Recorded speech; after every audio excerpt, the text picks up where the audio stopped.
Hey everyone, Matt Covert here again from howtobecomearacecardriver.com, and I want to talk about something that is probably my biggest philosophy in the race car driving world, and that is driver knowledge versus vehicle upgrades.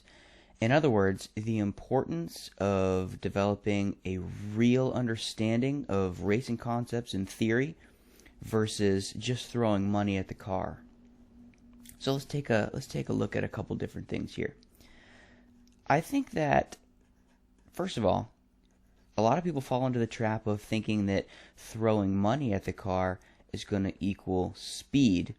And that's a really easy thing to believe because it's partially true. Yes, if you put money into a car, you're probably going to get a little bit of speed out of it. But the problem is that if this is what you're doing to drop your lap times, you're only going to become a slightly faster, poor driver. And that's not something that's sustainable because at the amateur level that might work, but if you ever get to move up or race against people who have a lot more experience than you, it's just never going to even out because they're always going to be better than you. So this is something that we want to try and stay away from. I think the only exception that I have personally about throwing money at the car is that you need to have a competitive set of purpose-built tires. And I really think that's something you would need to be competitive. But other than that, I am a huge proponent of focusing on the knowledge aspect rather than shiny parts. And that's kind of a thing too. I mean, that's a huge part of motorsport culture is, vehicle modification and, researching parts and putting them on. And that's all well and good. But I don't think that falls into the philosophy of becoming the best driver possible. Okay, so let's take a look at a couple or two or three drivers. Let's think about Jimmie Johnson and Sebastian Loeb and Sebastian Vettel. Let's think about these three drivers for a second. These are all repeat champion drivers, repeat world champion drivers, and I genuinely believe that they don't really have as more potential than anyone else. I think that they really just have a deeper understanding of the intricacies of the motorsport racing world. These are people who have dedicated themselves to learning more about how racing works than everyone else. They have huge amounts of understanding of things like weight transfer and how weight moves around a vehicle. That's a huge deal in racing. If you can control how weight moves, you're going to be faster than everyone else. These guys, they just have spent their lives developing the physical skills, to actually be better than everyone else in the world. When you're racing on a world level, it's crazy competitive. I have no doubt that these guys are taking any material they can get their hands on to study it, whether it's books or race footage or in-car video data. Like, these guys are just dedicating themselves to information as opposed to throwing money in the car. And granted, they have the best cars in the world, that's true, but I don't think that's what makes them better than everyone else.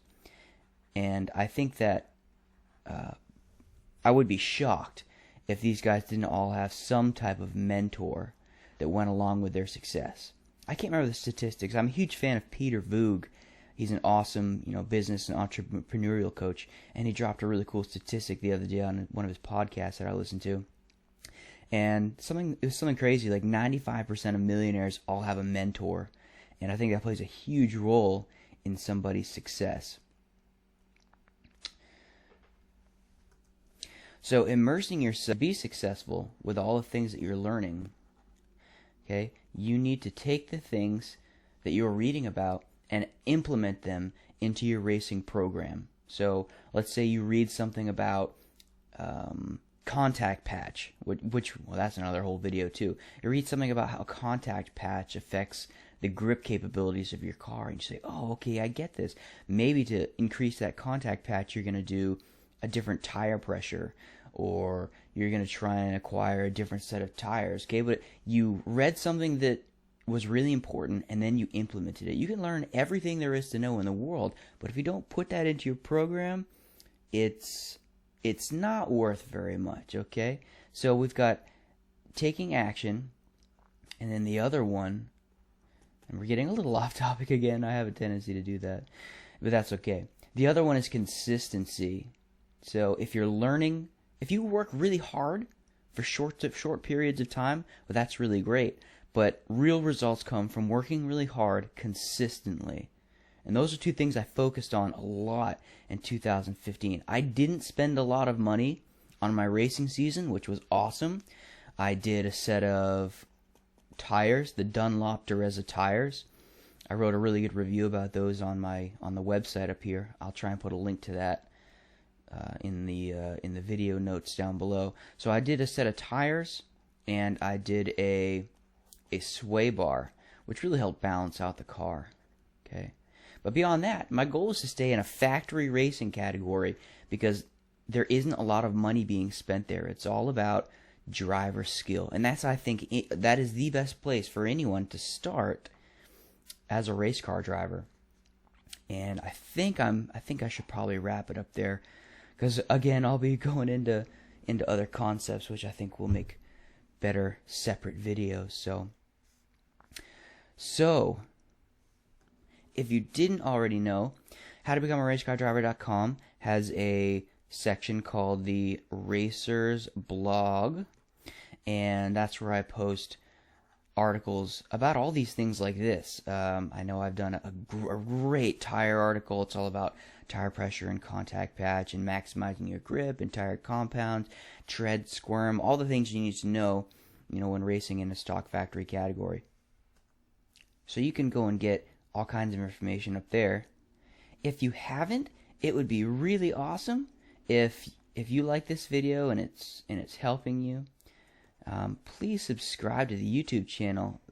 There's always new videos coming out. I haven't really dedicated myself to a number of videos every week, but it will be more than one, I can tell you that.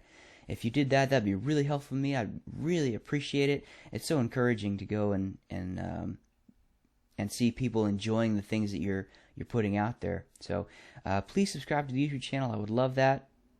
The Facebook page, all kinds of fun free stuff on there all the time. So I'll be back again soon with another free video. Until then, take care.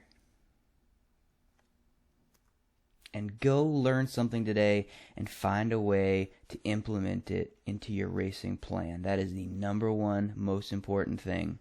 Go do that right now.